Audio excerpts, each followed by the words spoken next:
সাইফান পর্দা সরাতে ইতস্তত বোধ করছে দেখে সামিরা তাদের মাঝখানে থেকে পর্দা সরিয়ে দিল। পর্দা সরাতে যেন সাইফানের মাথা আকাশ ভেঙে পড়ল। আবারও আশাহত হয় সে। সিজদার মাথায় ঘোমটা টানা রয়েছে।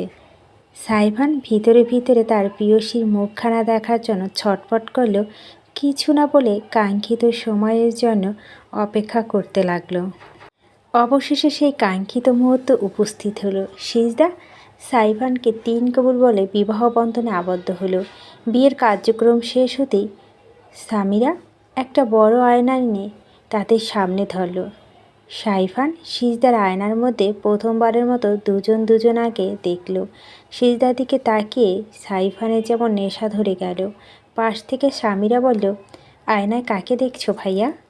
আমার মনে রাজ্যে রানীকে বলে। সাইফান মিটিমিটি করে হেসে মনে মনে বলল, আমি জিতে গিয়েছি মামা। কালা হয়েছ, এত ভালো বউ পাবো এটা তো স্বপ্নও ভাবিনি। আমার মনটা তো পেখম তুলে নাচছে। সাইফানকে হাসতে দেখে সামিরা বলল, দিল্লি কাল্লাডু খাচ্ছ নাকি মনে মনে? তুই কিন্তু বড্ড বার বেড়েছিস। সামিরা, বড় ভাইয়ের সাথে মশকরা করছিস? সামিরা কিছু বলার আগে ফটোগ্রাফার এসে হাজির হয়। শুরু হয় ফটোশ্যুট। খাওয়া দাওয়া, ফটোশ্যুট, নাচ গান, হইহুল্লার মধ্যে দিয়ে সময় যেন দ্রুত কেটে যায়। ঘনিয়ে আসে বিদায়বেলা। সিজদার চোখ দুটো বেয়ে অজরে পানি পড়ছে। সালেহা বেগম সিজদাকে জড়িয়ে ধরে চোখে মুখে অজস্র চুমা খায়। তার বুকও কষ্টে ফেটে গেছে। সিজদা কে সে তার নিজের মেয়ের মতো করেই এত বছর আলগে রেখেছে। রাশেদা চৌধুরী এসে সিজদার হাত সাইফানের হাতের ওপর রেখে দিয়ে বলল, আমার মেয়েটাকে দেখে রেখো বাবা, কখনো কষ্ট দিও না। মেয়েটা বড্ড চাপা স্বভাবের। নিজের ভিতরে রাগ, কষ্ট, অভিমান সবটা নিজের ভিতরে পুষে রাখে, কখনো কাউকে বুঝতে দেয় না। আপনি চিন্তা করবেন না মামা, সিজদার রাগ, কষ্ট, অভিমান বুঝতে দিতে হবে না। আমি নিজেই বুঝে নেব। আমি আমার সবটা দিয়ে চেষ্টা করব আপনার মেয়েকে সুখে শান্তিতে রাখার। যে হাত একবার ধরেছি মৃত্যুর আগ পর্যন্ত হাত ছাড়ব না। আপনি নিশ্চিন্তে থাকতে পারেন মামা। আমি মনে মনে কতদিন সিজদার জন্য তোমার মতো একটা ছেলে খুঁজেছিলাম। এবার আমি একটু শান্তিতে থাকতে পারবো। বলতে বলতে চোখ ভিজে উঠল রাশেদ চৌধুরী। সিজদার কান্না থামছে না। সালেহা বেগমকে জড়িয়ে ধরে কান্না করেই যাচ্ছে। সারাদিন কান্না করার দারুণ সিজদার নাক লাল টুকটুকে হয়ে গিয়েছে। চোখ দুটো ফুলে উঠেছে, তবুও তার কান্না শেষ হচ্ছে না। সিজদা খুব করে চাচ্ছিল বিথি চৌধুরী এসে তাকে একটু বুকে জড়িয়ে নিক, কিন্তু বিথি চৌধুরী দেখা মেলে না। সালেহা বেগম অনেক বুঝিয়ে শুনিয়ে সিজদাকে গাড়িতে তুলে নিয়ে আসে। সিজদা তখনও কেঁদেই চলেছে। সাইফান সিজদার হাতের উপর হাত রাখতে গিয়েই বারবার হাত সরিয়ে নেয়। সিজদার চোখের পানি সহ্য হচ্ছে না তার। খুব ইচ্ছে করছে নিজের হাতে সিজদার চোখের পানি মুছে দিতে। সাইফান নিজের ইচ্ছাকে দমিয়ে রেখে পকেট থেকে রুমাল বের করে সিজদার সামনে ধরে বলল, চোখের পানি মুছে নাও। সিজদা একবার সাইফানের দিকে তাকিয়ে হাত থেকে রুমালটা নিয়ে চোখ মুছে নিল। কান্না থেমে গেছে তার, কিন্তু মাঝে মধ্যে হেসকি ওঠে। সিজদা এই অবস্থা দেখে সাইফান আর নিজেকে ধরে রাখতে পারল না। সাইফান সন্তর্পণে সিজদার এক হাত নিজের হাতের মুঠো পুরো নিল। সিজদা সাইফানের হাতে ধরে তার নতুন ঠিকানা রওনা হয়। ফুলে ফুলে সজ্জিত বিছানা, এক হাতে ঘোমটা টেনে বসে রয়েছে সিজদা। বাহারি রঙের ফুল দিয়ে বাসরঘর সাজানো হয়েছে। চারিদিকে ফুলের তাজা ঘ্রাণে মৌম গন্ধ ভেসে আসছে সিজদার নাকে। শুভ্র রাঙা বিছানায় শেভ করে তারা মধ্যে S+S লিখে রাখা হয়েছে। ঘরের দেয়ালে ও কর্নারে কালারফুলের লাইটিং করা হয়েছে। সেখান থেকে মৃদু আলো ছড়িয়ে পড়েছে রুমের চারদিকে। সেই সাথে ওঠানামা করছে সিজদার বক্ষস্থল। অজানা ভয় জেগে বসেছে তার ভিতরে। স্বামী নামক অপরিচিত ব্যক্তিটাকে নিয়ে নানা ধরনের চিন্তাভাবনা আসছে সিজদার মনে।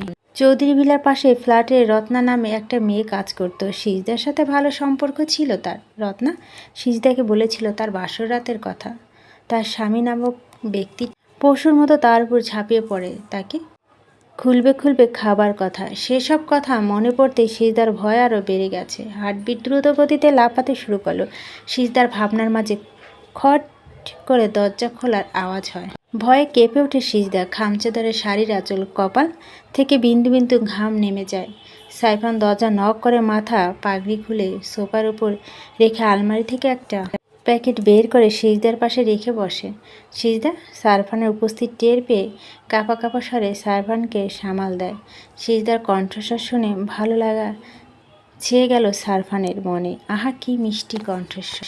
সারফান সালামের উত্তর দিয়ে বলো, আর সারা রাত কি এভাবে ঘোমটা দিয়ে রাখা পণ করেছ? অবশ্যই তুমি চাইলে ঘোমটা দিয়ে থাকতেই পারো, আমার কোনো সমস্যা নেই।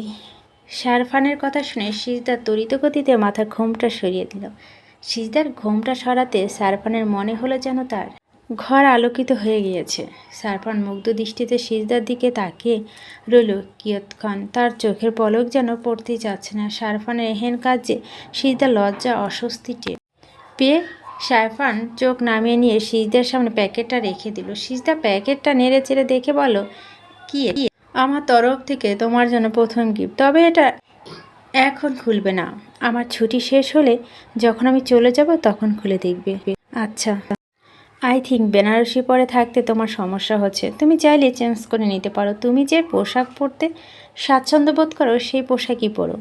আচ্ছা, তোমার যদি কোনো সমস্যা না থাকে তাহলে আমরা আমাদের নতুন জীবন শুরু করার আগে 2 রাকাত নফল নামাজ আদায় করতে পারি?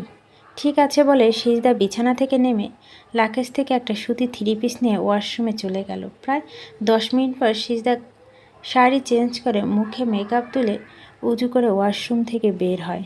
সিজদাকে দেখে বুকের কাঁপন ধরে সাইফানের। সিজদার প্রতিটা রূপে বিবহিত হয়ে যাচ্ছে সাইফান। মেখানিম সিজদাকে সাইফানের চোখে আরও স্নিগ্ধ মোহনীয় লাগছে। সিজদা বের হতেই সাইফান বলল, চলো শুরু করি। জি বলে সিজদা সাইফানের দুজনে নামাজে দাঁড়িয়ে যায়। নামাজ শেষ হলে সাইফান সিজদার মুখের দিকে তাকিয়ে বলো, আজ সারাদিন নিশ্চয়ই কিছু খাওনি, চোখ মুখ শুকিয়ে মলিন হয়ে গিয়েছে। টেবিলের ওপর খাবার রাখা আছে, খেয়ে দিয়ে শুয়ে পড়ো। কোথায় ঘুমাবো আমি? কেন খাটে? আমি খাটে থাকলে আপনি কোথায় থাকবেন? আমিও খাটে থাকবো। খাটের কথাটি শুনে মুখটা চুপ গেল সিজদার।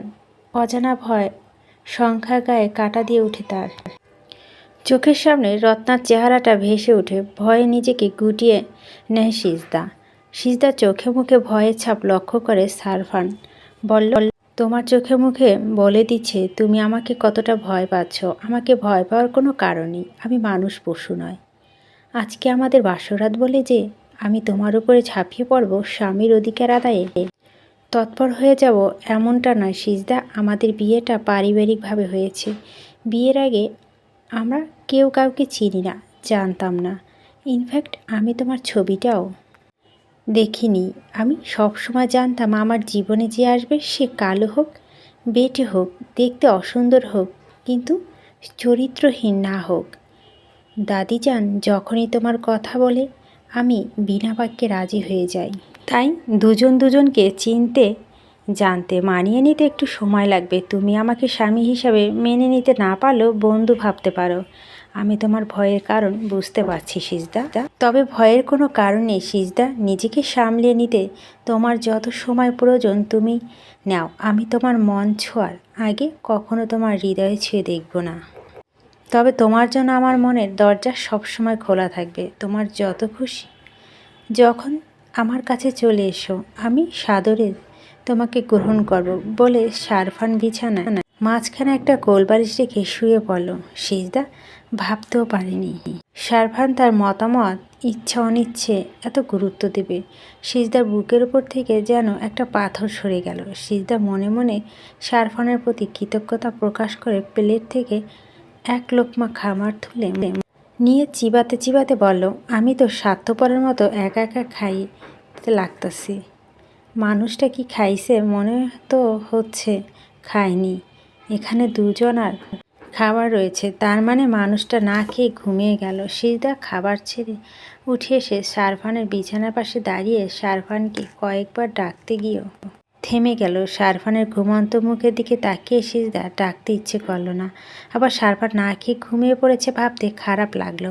সিজদা কী করবে বুঝতে না পেরে হাত কসলাতে লাগলো। সারফানের সবে মাত্র চোখ লেগে আসছিল। সিজদার হাতে চুরি শব্দ ঘুম আলগা হয়ে গেল সারফানের। সারফান চোখ খুলতেই ভ্যাকাচাকা খেয়ে গেল সিজদা শুকনো ঢোক গিলে আমতা আমতা করে বলল, আপনি খেয়েছেন? রাত্রিবেলা না খেয়ে ঘুমানো ঠিক না। তোমার খাওয়া শেষ? না। আপনি উঠেন, খাবেন, চলেন। সিজদা তার জন্য খায়নি। ভাবতেই ভালো লাগছে শারফান ইচ্ছে করে না খেয়ে শুয়ে পড়েছিল।